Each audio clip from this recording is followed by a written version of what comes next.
السلام علیکم۔ آج میں آپ کو حضرت یوسف علیہ السلام کا قصہ سنانا چلا ہوں۔ حضرت یوسف علیہ السلام بڑے مشہور جلیل القدر پیغمبر ہے۔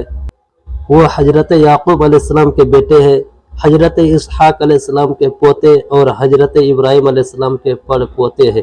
اللہ تعالیٰ نے ان کی شان میں ایک مکمل سورہ یوسف کے نام سے نازل فرمائی ہے، جس میں ان کی زندگی کے حالات و واقعات عجیب انداز سے بیان فرمائے ہیں۔ قرآن کریم میں 27 مرتبہ ان کا ذکر آیا ہے۔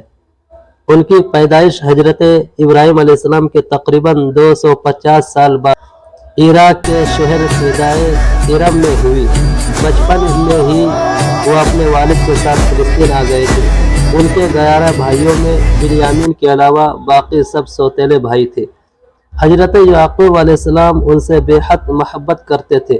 کسی وقت بھی ان کی جدائی گوارا نہ تھی، کیونکہ شروع ہی سے ان کی فطری صلاحیت دوسرے بھائیوں کے مقابلے میں بالکل ممتاز اور روز روشن کی طرح ظاہر تھی۔ حضرت یعقوب علیہ السلام ہونہار فرزند کی پیشانی پر چمکتا ہوا نور نبوت پہچانتے تھے اور وحی الہی کے ذریعے ان کی اطلاع بھی پا چکے تھے۔ اللہ تعالیٰ نے انہیں نبوت کے ساتھ حکومت و سلطنت سے بھی نوازا تھا۔ انبیاء کرام کی طرح حضرت یوسف علیہ السلام کو بھی اللہ کی رضا و خوشنودی حاصل کرنے کے لیے سخت آزمائشوں سے گزرنا پڑا۔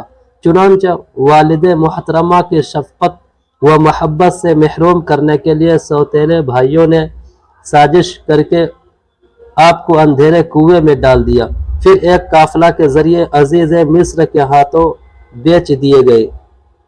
چند سال ہی گزرے تھے کہ عزیز مصر کی بیوی کی سازش پر تقریباً 9 سال جیل میں رہنا پڑا۔ جب آپ کے ان تمام مراحل کو صبر و استقامت کے ساتھ طے کر لیا تو اللہ تعالیٰ نے آپ کے اندر حلم و وقار، امانت و دیانت اور عزت و شرافت جیسی صفات مکمل طور پر پیدا فرما دی۔ آپ کے اس صبر و استقامت کی بنا پر بچھڑے ہوئے بھائیوں کو ملا دیا، والد کی گئی ہوئی بینائی واپس کر دی اور سب سے بڑھ کر آپ کو جیل خانے سے نکال کر نبوت و حکومت سے بھی سرفراز فرما دیا۔